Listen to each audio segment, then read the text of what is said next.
phoning an electrical repair company about a problem with a piece of household equipment. First, you have some time to look at questions 1 to 7. In the exam, you would have 20 seconds to look at the questions.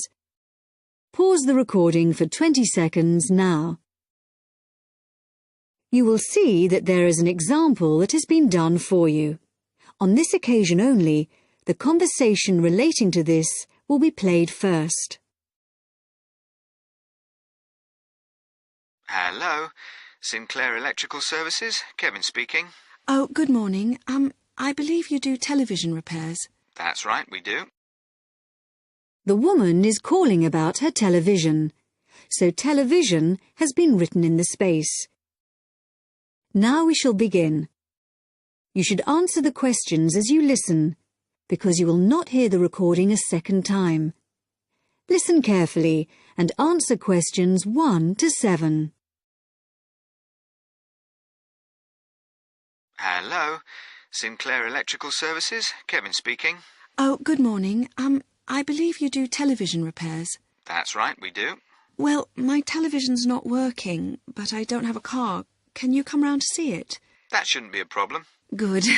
Can I just take a few details then? Certainly. So, if I could start with your name? Yes, it's Mrs. Douglas. Douglas? It's double S at the end, actually. OK, and the address? 135 Parkhill Avenue. In Somerton? That's right. And would you like my phone number? Yes, please. It's 765-482. 428? No, 82. OK, right. So, what's the problem with the television? Low volume. Even when you turn it up to maximum, it doesn't seem to make much difference. I mean, it's quite an old TV, but it's always worked perfectly well up to now. And the picture's okay. I did wonder. We had a power cut a couple of days ago, and it's not been right since then. I don't know if that could have affected it.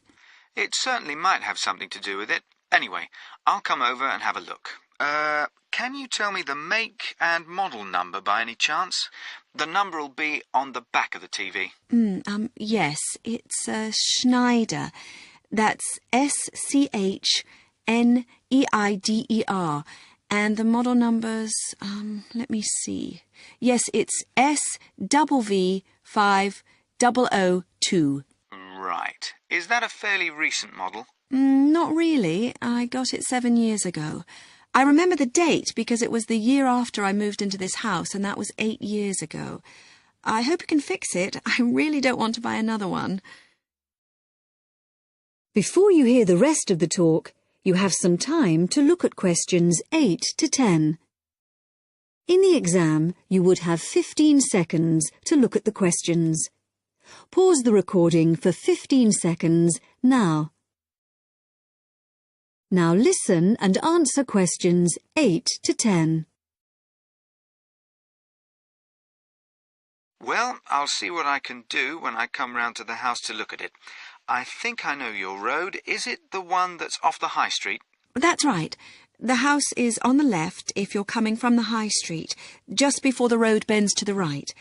I'm afraid it's getting harder and harder to park on the road, but if you drive on round the bend, you can usually find somewhere. That's all right. Now, let's see. When would it be convenient for me to come round? Well, as soon as possible, really. Well, what's today? Friday. I'm booked up today, and then we've got the weekend, so I'm afraid it looks like Monday morning's the earliest.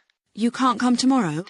Well, Saturday morning I'm in the showroom, and I don't work Saturday afternoon and Sunday. OK.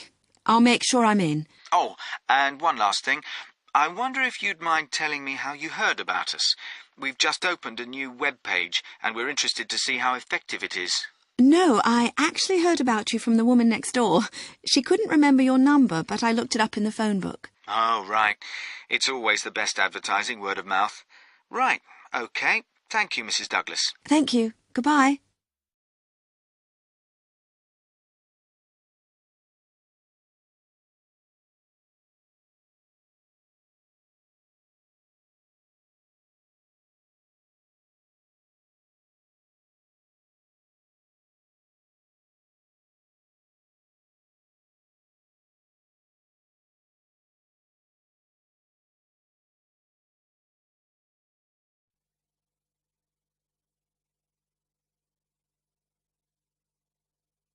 Now turn to Section 2 on page 111.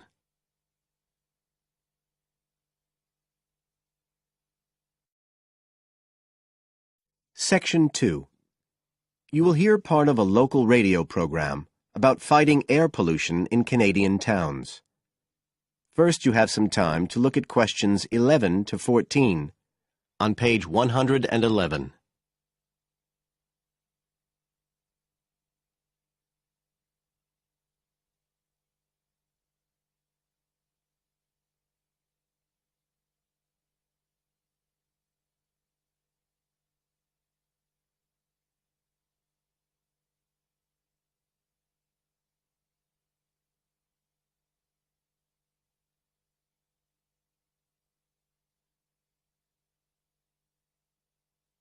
Now listen carefully and answer questions 11 to 14. Good morning, folks, and welcome to the Information Roundup on your own local radio station. This is Larry Knowles talking to you this morning on Tuesday, the 25th of May. And the first item coming up is a reminder to you all out there about Canadian Clean Air Day, which is on June 6th. In case you weren't around for the last one, this is a chance for Canadians everywhere to focus on the problems of air pollution and to actually try to do something to help reduce the problem. How many Canadians do you think die annually because of air pollution? 2,000? 3,000? Well, the rate is a staggering 5,000, and it's likely to grow unless we do something. And it's this concern with your health that's the driving force behind the government campaign that is sponsoring Clean Air Day. So what causes air pollution in the first place? Well, the transportation sector accounts for 27% of all greenhouse gases produced in Canada.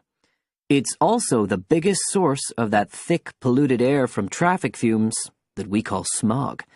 And it's the tiny particles and ground-level ozone in smog that are the main causes of health problems and even deaths across the country. Of course, it's worse in the big cities, but researchers have only recently realized that all you need are low levels of air pollution to seriously damage your health, so we're all at risk. You now have some time to look at questions 15 to 20 on page 111.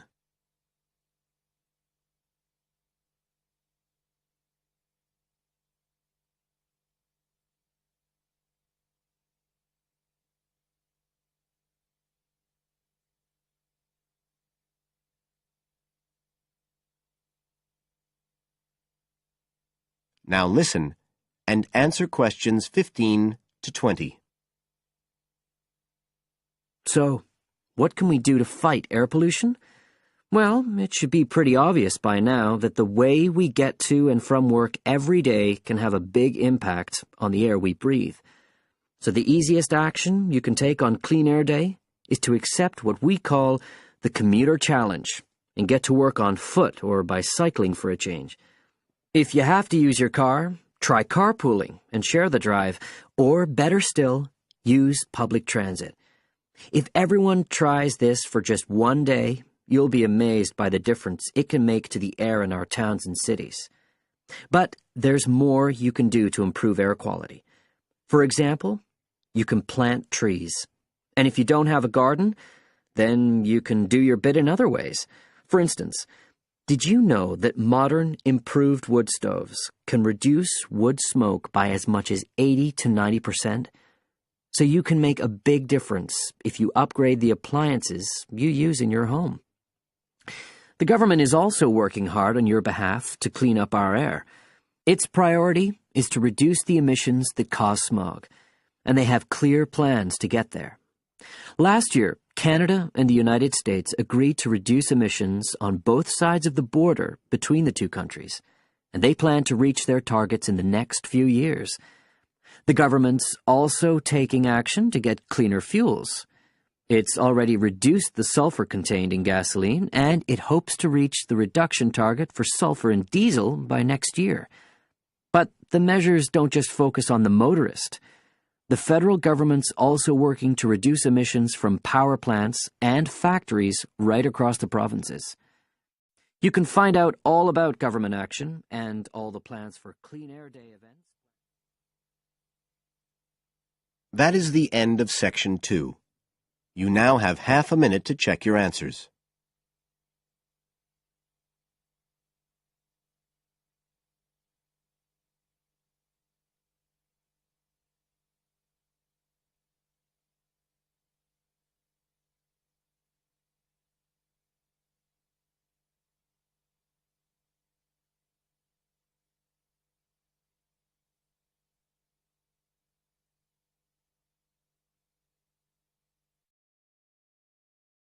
Now turn to Section 3.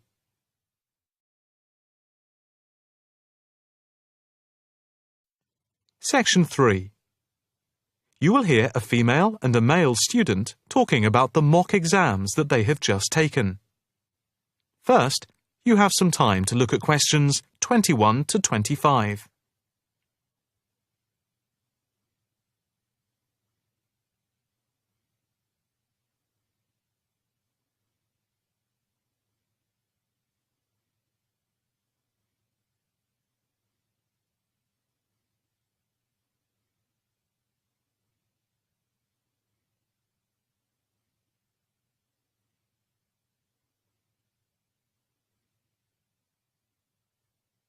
Now listen carefully and answer questions 21 to 25.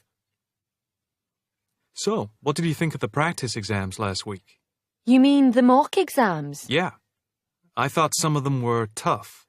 They were certainly hard and generally they were very long. Yeah, they were spread over a whole week, which made it impossible to relax. Exactly. But what did you think of each test? Of the 7 exams we did, the least enjoyable for me were the 2 3-hour essay papers. Why didn't you like the essay papers? I'm not particularly good at writing things down like that in a short space of time. And I don't think it's a good way of testing our theoretical knowledge of medicine. I'm the opposite, I'm afraid. I'm much better in the written essay exams than the other types of tests. But what about the 2 multiple-choice exam papers in basic science and anatomy? They weren't too bad. If you didn't know the answer, all you had to do was guess. That's okay, but I never feel comfortable with guessing. And you know that there is research that shows that women are disadvantaged when doing multiple-choice questions compared to men. You've mentioned this before, but I'm not sure I believe it. It's true. Multiple-choice questions benefit men more than women. They are a male construct. If you say so. It's not if I say so. Anyway, you have to be careful with multiple-choice questions because of the negative marking. That can really bring the score down if you keep guessing and get all of the guesses wrong. It's double negative. Yeah, that is a danger. What about the role play? Did you like that? Yeah, with the actors and actresses as simulated patients. Yeah, I thought that was by far the best part of the exam. Why was that? What I liked about it was during the 24 test stations, we had a chance to show what we know about communicating with patients and show our practical medical knowledge, etc. Yes, I think I agree with you there. I enjoyed all of the stations, but I can tell you I was tired at the end. I have done a practice exam with 12 test stations, but not 24. It was exhausting, but also exhilarating. I agree completely. It lasted nearly 4 hours in total with the break. Before you hear the rest of the conversation, you have some time to look at questions 26 to 30.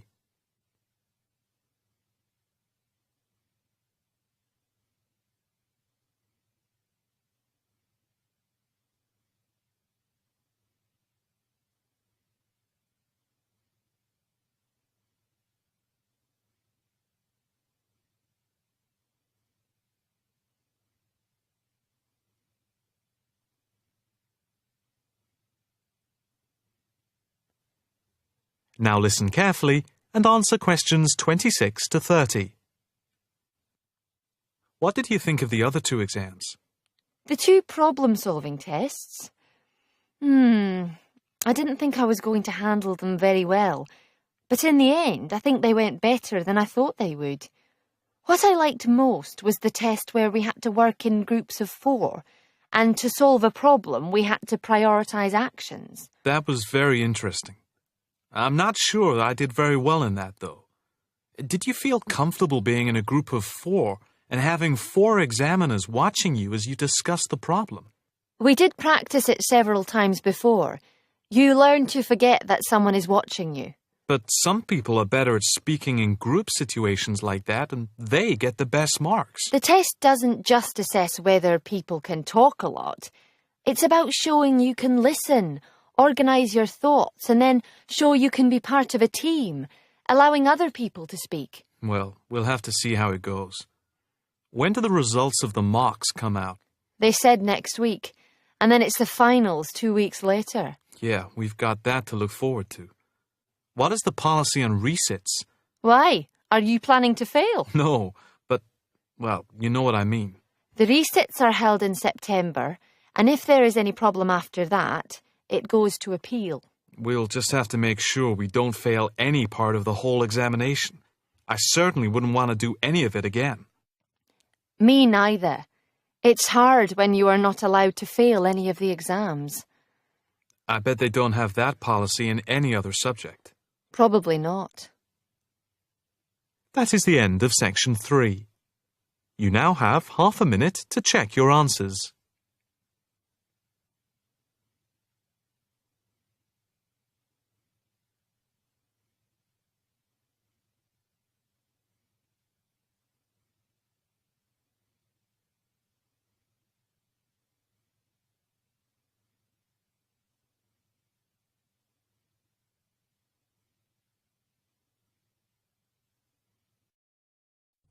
Now turn to Section 4.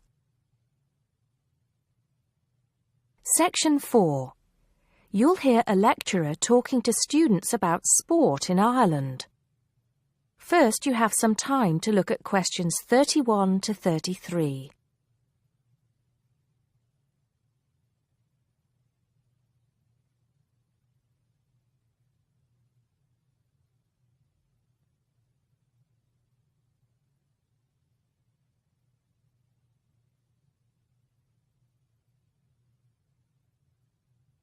Now listen carefully and answer questions 31 to 33.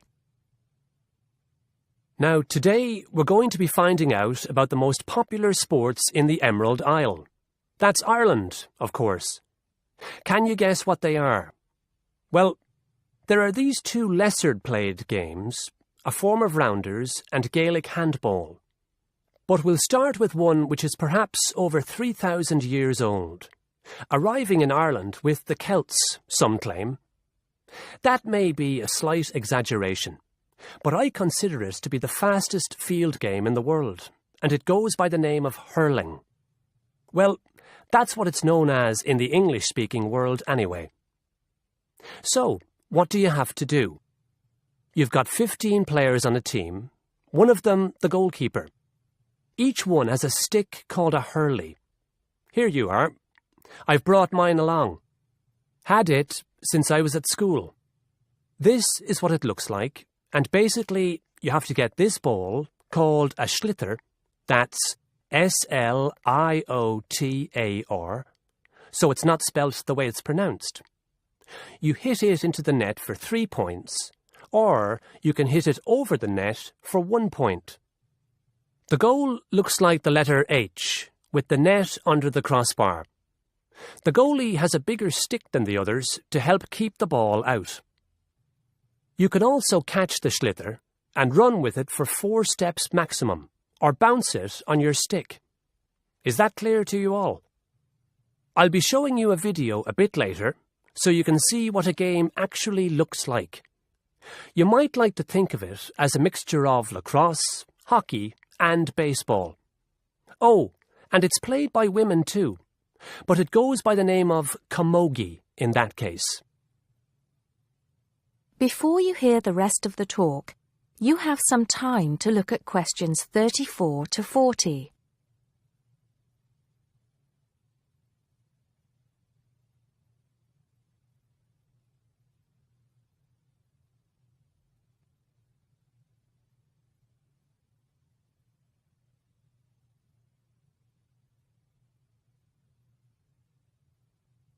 Now listen and answer questions 34 to 40.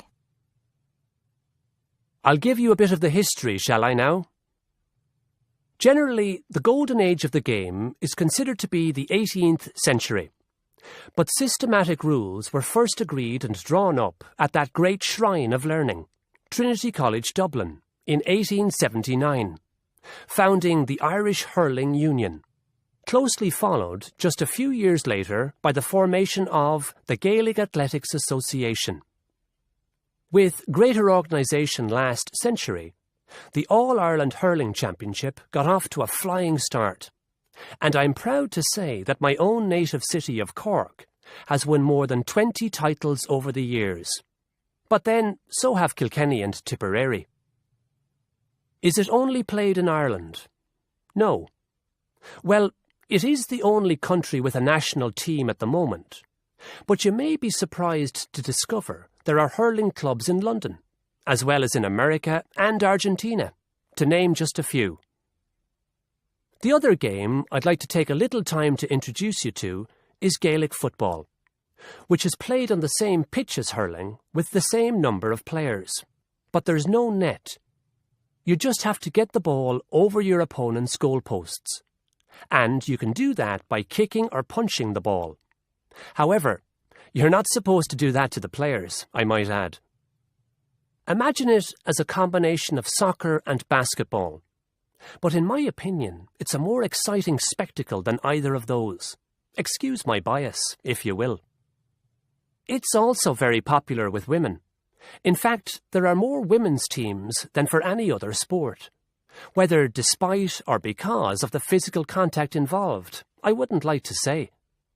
They do play a shorter game, 60 minutes, rather than the men's 70. So, let's have a look. If we can have the lights down, I'll see if I can get this technology to work. That is the end of section 4. You now have half a minute to check your answers.